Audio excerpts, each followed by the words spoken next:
Hello mon ami, je te salue dans la liberté que nous partageons, dans la force qui nous anime, dans la joie qui s'exprime, dans la paix qui demeure, ici et maintenant, dans la vie que nous sommes. Voilà, c'est la meilleure salutation que je trouve qui est en fait une affirmation de la réalité. Tout comme quand tout le monde dit bonjour, on ne fait qu'affirmer une réalité. Le jour est bon. Ce matin, j'ai fait à peu près 1 kilomètre à pied pour aller poster une lettre afin de me procurer des graines pour amender le bout de terre que je cultive. Je me suis arrêté et j'ai écouté le concert merveilleux de quelques oiseaux qui m'offraient un chant incroyable que je suis incapable de créer. Puis j'ai observé une tourterelle qui est partie dès que je suis passé, qui est allée se poser sur une antenne télé, puis une autre qui est allée au sommet d'un arbre, et j'en ai vu plusieurs. Puis j'ai admiré les nuages du côté du lever du soleil qui s'éclairaient de plusieurs couleurs qu'aucun peintre n'est capable de reproduire. Et je sentais la force qui est en moi quand je marchais, qui me permet de bouger, de vivre des expériences incroyables. Tout ça m'est donné et je partage simplement en direct là. Je sais pas trop ce que je vais dire, mais je sais que il y a un bouillonnement de joie en moi et j'ai envie de partager ce qui ne s'exprime pas, comme le chant d'un oiseau. Il y a tant de choses magnifiques à découvrir. Le monde est une école formidable.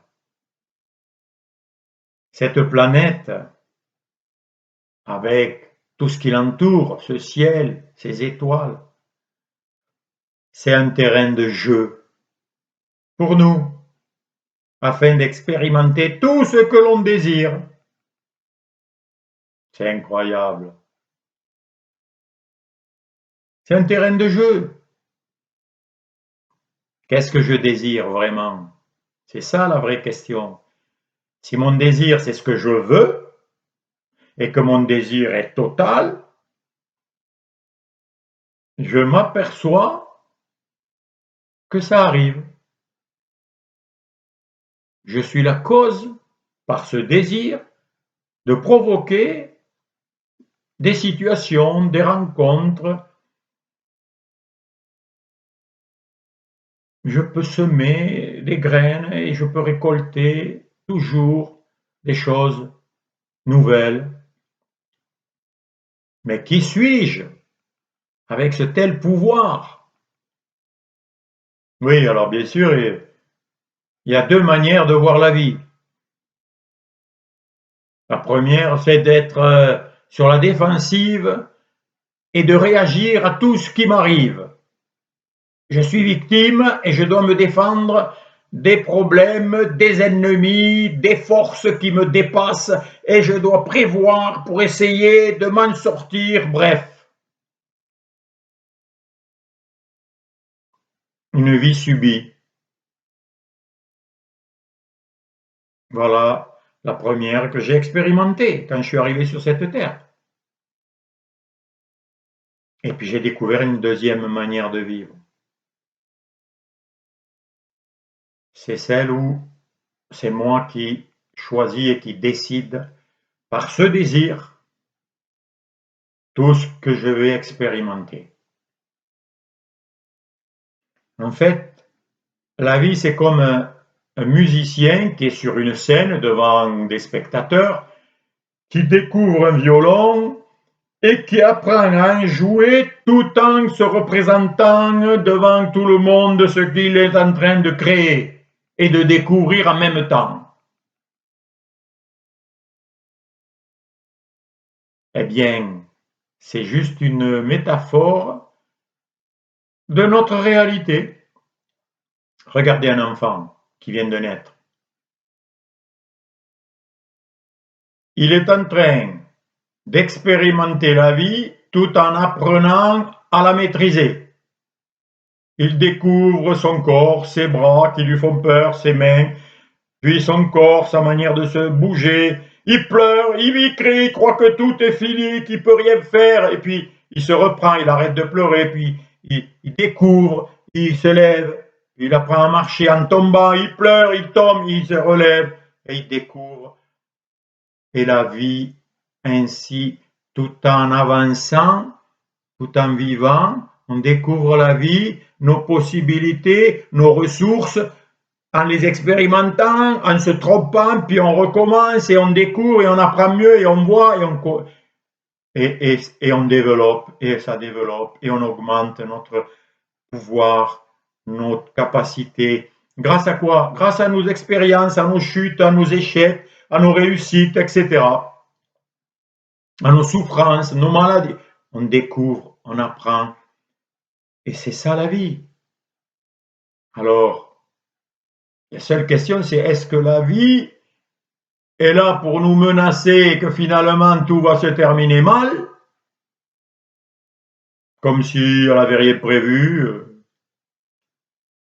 comme si elle était incertaine et qu'on allait finir par mourir et disparaître et souffrir. Voilà, ça n'a aucun sens. Ce n'est que de la folie qui mène à rien. Alors, comme disent ceux qui ont cette conception, ils mangeons et buvons, car demain nous mourrons. Il faut en profiter tant qu'on est vivant et en avant, avec cette perspective que ça n'a aucun sens. Ça n'a vraiment aucun sens de n'avoir aucun sens. Ça n'a vraiment aucun sens. Et puis, il y a l'autre qui dit non, mais il doit y avoir autre chose. Et je cherche, et je découvre, et j'expérimente, et je vérifie. Je suis dans cette dynamique. Et si vous observez honnêtement, sans vous laisser emporter par toutes les pensées, les émotions qui vous font croire qu'elles sont vous. Oui, parce qu'il y a un discours dans notre tête, des pensées, hein, le mental, c'est tout un tas de conceptions de la vie, de ce qu'elle, qui vous explique que c'est vous. Que toutes ces pensées, toutes ces émotions, c'est vous. Alors on dit je suis mal, je souffre, je respire, je marche, je vis, je. Il y a un je qui arrive là, un moi, un ego, qui fait croire que c'est vous, que c'est moi, que c'est toi. Mais dès que cet ego, ce toi est là, ça y est, on ne voit plus la réalité telle qu'elle est. Un événement arrive, voilà, c'est un fait, il arrive. Et tout à coup, le jeu arrive avec son jugement et sa description, son interprétation, et en avant, c'est parti. Ça m'arrive à moi, ça m'est fait, il faut que je me défende, c'est un problème, ça va pas, c'est pas normal. Ah, c'est pour moi, là, oui, ça c'est bon, ça me va. Mais si vous le voyez pour quelqu'un d'autre, de très haut, hein, par exemple pour un Chinois, vous voyez une histoire qui lui arrive, mais vous êtes beaucoup plus dans le réel. Tiens, il lui arrive ça, ça et ça. Il réagit comme ça. Ah, mais il pourrait réagir autrement s'il avait vu que c'est ça. Ah, on est beaucoup plus objectif, là, on est beaucoup plus lucide. Dès qu'il n'y a pas le moi. D'ailleurs, c'est pour ça que les juges, dans tous les pays, ne doivent pas faire partie de ceux qui vont juger. Ils ne doivent pas faire partie de l'histoire. Parce que s'ils sont dans l'histoire, eh ben, ils vont juger à leur faveur. Donc, plus dans la vérité, plus dans le réel. Donc, Vous voyez que soit on voit le réel, soit on se fait un film. Et pourquoi on souffre? Ben parce que on est aveuglé. On est comme des aveugles qui tâtonnent dans ce monde. Et on souffre, on ne sait même pas pourquoi. Alors on va voir les uns, on écoute les uns et les autres. Alors mon ami, tant que tu attends des autres la solution à tes problèmes, eh bien tu es un aveugle. Tu es comme moi. Parce qu'il n'y a que toi qui peux trouver la solution à tes problèmes. Il n'y a que toi qui sais ce qui te fait du bien ou du mal. N'attends pas que les autres ils te le disent. N'attends pas que je te le dise. Moi, je ne fais que partager ce que j'ai découvert, ce que j'expérimente. Tu prends ce que tu veux, comme toujours. Personne n'a autorité sur toi. Dès que tu donnes autorité à quelqu'un d'autre, ça y est, tu es une victime ou un esclave. C'est la même chose. Quand je vois des gens dans la rue qui manifestent avec des panneaux, qui crient après les patrons ou le gouvernement, qu'est-ce qu'ils déclarent là? Qu'est-ce qu'ils disent? Ils sont en train de dire, c'est toi, président, gouvernant, qui dois venir me secourir. C'est toi qui dois me donner un peu plus d'argent. Le patron, vous êtes des voyous les patrons, vous devriez partager un peu mieux.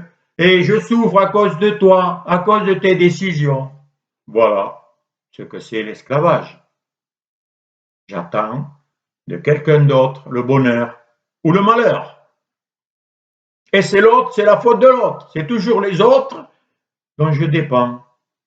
Puis-je être heureux avec ça? Est-ce que c'est ça que je suis vraiment?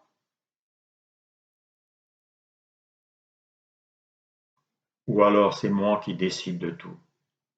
C'est moi qui crée ma vie à chaque instant, comme un romancier qui écrit son roman à chaque jour, à chaque instant.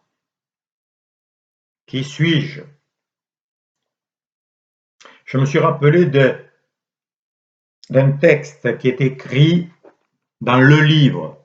Le livre, c'est la Bible. La Bible, ça veut dire le livre. Bible, c'est du latin.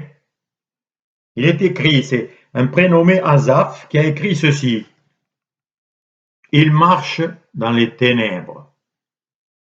Tous les fondements de la terre sont ébranlés. J'avais dit, vous êtes des dieux. Vous êtes tous des fils du Très-Haut. Cependant, vous mourrez comme des hommes. Vous tombez comme un prince quelconque. Waouh! Vous êtes des dieux. Ben oui, un dieu ne peut faire que des dieux, comme un chien ne fait que des chiens, comme des pommes ne créent que des pommiers qui vont créer des pommes. Or, dans un autre texte de la Genèse, il est dit que Dieu créa l'homme à son image, à sa ressemblance. Qu'est-ce que ça veut dire?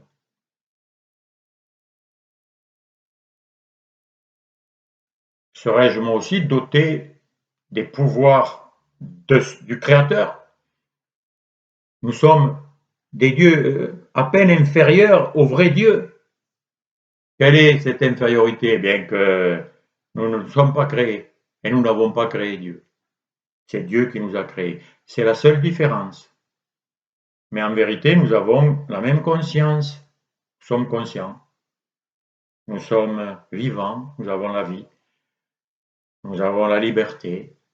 Nous avons le choix. Nous avons des ressources intérieures que nous découvrons tous les jours. Voilà. Serais-je la cause de tout ce qui m'arrive? C'est une notion que je découvre et que je réalise de plus en plus parce que c'est ce que j'expérimente. Je m'aperçois que ce que je désire, si je le désire vraiment, ce que je veux vraiment, ça arrive. J'ai ce pouvoir. Waouh! Quel est ce pouvoir? J'ai aussi le pouvoir de me créer des malheurs, des maladies, des problèmes. Alors bien sûr, quand c'est des réussites, quand quelqu'un dit qu'il a réussi un examen, un concours, qu'il a atteint un objectif, qu'il a réussi à escalader une montagne, etc., qu'il a créé une belle musique, il ne dit pas ah, ça m'est fait, c'est horrible, c'est affreux. Non, il dit c'est lui, ça sort de lui. Par contre, quand c'est un événement que l'on juge, que l'on ne voudrait pas, là on dit c'est pas moi. C'est c'est la maladie, c'est les virus qui m'ont attaqué, c'est le cancer qui m'est tombé dessus. Moi, je vais vous dire une chose. Pour attraper le cancer du poumon, mon ami, il faut y travailler longtemps. C'est un résultat. Il faut fumer pendant des années. Il faut payer du tabac, il faut se priver de plein de choses. Il faut être fidèle. Il faut avoir une persévérance totale. Il ne faut jamais oublier d'avoir son paquet de cigarettes avec son briquet sur soi. Si je ne l'ai pas, je suis perdu. Vite, il faut que je cours. Je fais des kilomètres en voiture pour trouver un bureau de tabac. Il faut une volonté de faire. Et quand tu as le cancer, tu as réussi. Ça y est, tu as obtenu l'objectif que tu voulais. Alors ça ne plaît pas, hein, ça je suis d'accord. Hein. Ça ne plaît pas à notre petit ego. C'est pour ça qu'on aime la victime. On n'aime pas être responsable. Je ne suis pas responsable de ça, c'est pas moi, c'est pas possible. Alors je le cache, j'oublie que c'est moi hein, qui ai choisi, qui ai créé des situations, qui a attiré tout ça et qui l'ai voulu vraiment. Non, mais c'est pas moi, non. Eh si, c'est toi, mon ami. Observe, prends du recul, regarde, ressens, vois ce qui se passe en toi. Vois quel est ton vrai désir. Parce qu'il y a les faux désirs et le vrai. On se trompe par nos pensées, on pense qu'on désire. Mais la pensée n'est pas le désir. Penser que je désire, c'est qu'une pensée. Mais désirer, ça c'est ce que je suis. Tant que la différence n'est pas vue entre penser un désir et désirer vraiment, c'est pas du tout pareil. Mais chaque désir, le vrai, qui vient de la vie, d'ailleurs la vie, j'ai envie, on dit j'ai envie de ça. Envie, ça veut dire que je suis en vie. J'ai la vie, et la vie est désir. La vie crée, désir, toujours plus, toujours de belles choses. On a le désir de se reproduire. C'est le désir qui nous possède, c'est pas nous, c'est pas moi qui décide d'avoir le désir. Hein. Vas-y, décide à ce moment-là d'avoir faim. Décide. Tu peux pas. Décide que demain tu vas être joyeux ou triste ou malade ou en bonne santé. Décide. Voilà. Pense-le. En penser, tu peux pas. Mais nous, on est identifié à la pensée et à tout ce concept mental qui nous décrit un moi plus ou moins vrai, plus ou moins illusoire. Et alors, je vais, pour essayer de vous expliquer la différence entre le réel et l'irréel, je vais vous proposer un exercice, la pratique, très facile. Juste pour montrer qu'il y a la réalité et puis il y a l'interprétation de la réalité. À chaque instant, il y a les deux. Et soit nous croyons la réelle, soit nous croyons l'interprétation, c'est-à-dire une histoire débile qui n'existe pas. Une irréalité, voilà, ça n'existe pas. Alors, quelque chose de très simple, je commence. Quelqu'un dit ah, c'est un bon rôti. Mais un autre qui est beaucoup plus réel, il va dire c'est de la viande d'un animal mort qui est cuit. Tout simplement. La réalité. Un autre dit waouh, cette année-là, c'est un bon cru ce vin. C'est le meilleur cru que j'ai depuis toujours. Qu'est-ce que je peux dire aussi? C'est du jus de raisin fermenté. Est-ce que tu vois la différence entre l'histoire que l'on raconte et le réel? Eh bien, si tu comprends ça, tu comprendras cette phrase que j'aime beaucoup, c'est change la manière de voir les choses et les choses changeront. Et nous, on veut changer les choses que l'on voit, que l'on ressent, que l'on vit, les expériences, les situations. On veut changer les situations et ça ne marche pas. Alors qu'en fait, il faut changer la manière de voir les choses, de les considérer, de les interpréter. Et voilà le pouvoir que j'ai. J'ai le pouvoir d'interpréter, ce qui est aussi le pouvoir de donner du sens. Je donne le sens que je veux, que je choisis à tout. À tout. Je dis bien à tout. Et c'est ça qui fait la différence entre l'enfer et le paradis.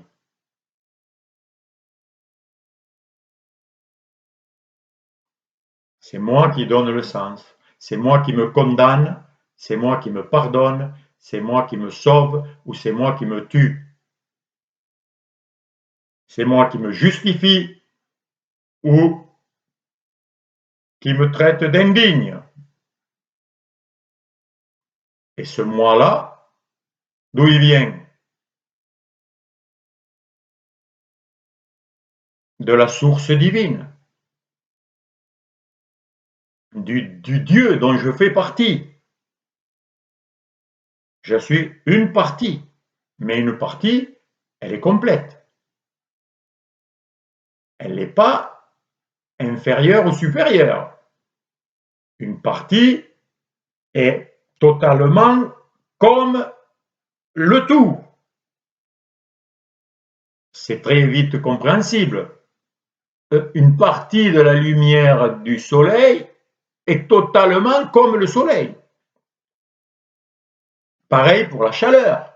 Une partie de la chaleur du soleil, c'est le soleil, c'est une partie totale, c'est la même. Il n'y a pas de séparation. Le tout est parfait, complet. Et d'ailleurs, tous les versets qui décrivent, que ce soit dans la Bible ou dans le Coran ou dans d'autres textes, la beauté, la perfection, l'illimitation dans la connaissance, dans la créativité, dans l'amour, la miséricorde, la beauté qui est décrit ne fait que décrire la totalité, et c'est ce qu'on appelle Dieu. Mais c'est le mot, il y a plusieurs mots qui peuvent le décrire. Après, il y a toutes les qualificatifs, mais c'est la vie. Est-ce que je suis vivant, conscient, présent, maintenant, ici, exactement comme Dieu? J'ai une intelligence qui peut se développer, et qui se développe en permanence. Ma connaissance, elle s'agrandit, ma conscience aussi, et c'est ce que tu fais chaque jour par tes expériences.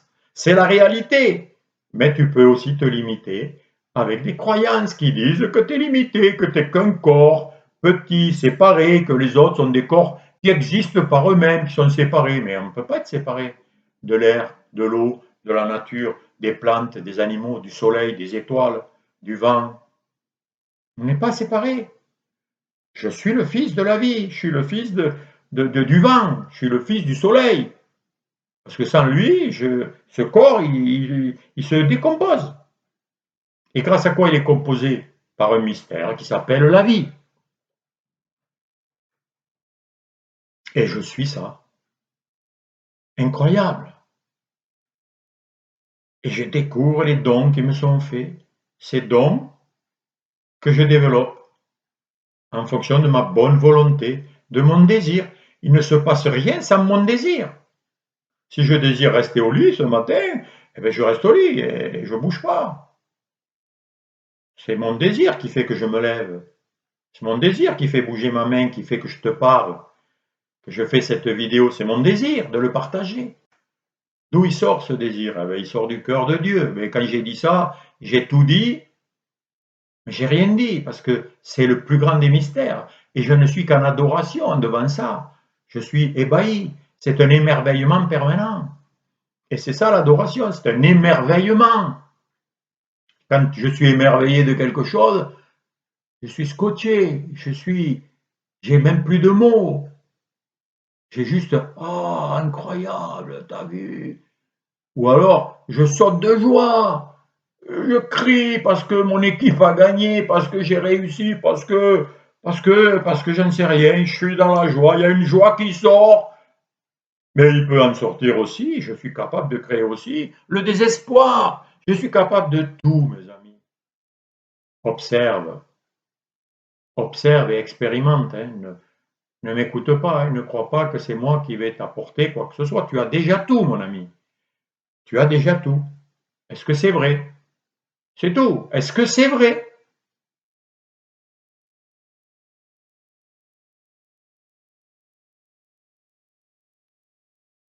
Observe. J'ai fait un livre depuis des années. J'ai écrit un livre que je veux être une source d'éveil. Je veux réveiller les morts.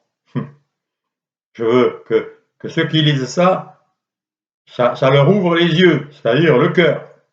Ça leur apporte des sujets de réflexion profonde qui remettent en question tout pour qu'ils voient l'illimité, la puissance, la joie, la force, la perfection dont nous faisons partie tous. J'ai fait ce livre pour que celui qui a ce livre, il puisse l'ouvrir n'importe où, n'importe quand, à n'importe quel endroit, et que tout ce qu'il lit, ce qu'il va lire, waouh, va réveiller l'émerveillement. D'ailleurs, le titre, ça sera S'émerveiller ou mourir. C'est la science de la vie. Soit je m'émerveille, ça veut dire je contemple la perfection de l'origine, de la vie, du créateur, de la nature, de la création, et je reconnais cette source qui me permet, moi aussi, d'être une source de vie et d'amour et de puissance,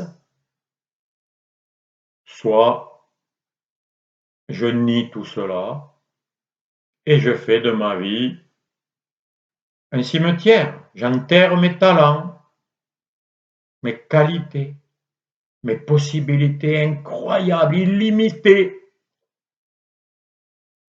Il suffit juste d'observer la première cellule qui a formé ce corps, ton corps, tous les corps de tous les humains. Une petite cellule microscopique qui a en elle tout le potentiel, le pouvoir, la puissance de se développer, de se partager et de faire une entité qu'on appelle ce corps. En même temps, elle se développe et elle fait en même temps le sang, le cœur qui bat, qui circule, les os, la chair, les nerfs, les organes, la peau, tous les détails. Rien que quand j'observe ça, j'observe Dieu à l'action. Et je ne peux qu'être en adoration, qu'en émerveillement. Et c'est ça que nous rappellent tous les textes sacrés, des gens qui l'ont réalisé, qui ont été inspirés et qui ont vu des choses que celui qui se contente de sa petite vie dans les ténèbres de ce monde, dans ses inquiétudes, ses peurs, ne voit pas. Alors on lui donne un nom, on dit c'est un prophète, c'est le Fils de Dieu. Mais nous sommes tous ça. Comme a dit Moïse, comme c'est écrit, puisse tout le peuple être des prophètes. Comme ça, tout le monde connaît la vérité. C'est en connaissant cette vérité qu'on peut l'exprimer, la vivre et s'en réjouir et l'agrandir. Et c'est ça la vie, la vraie vie, sinon c'est pas la vie. Voilà. Soit je vis, soit je ne vis pas. Soit je suis ce que je suis, soit je suis ce que je ne suis pas. Voilà la seule liberté, le seul libre arbitre que tu as et que j'ai. Moi, j'ai pris ce chemin maintenant. Et c'est un chemin qui s'éclaire et s'agrandit de plus en plus. et je découvre des merveilles de merveilles. Et je le partage avec toi afin que ta joie soit complète.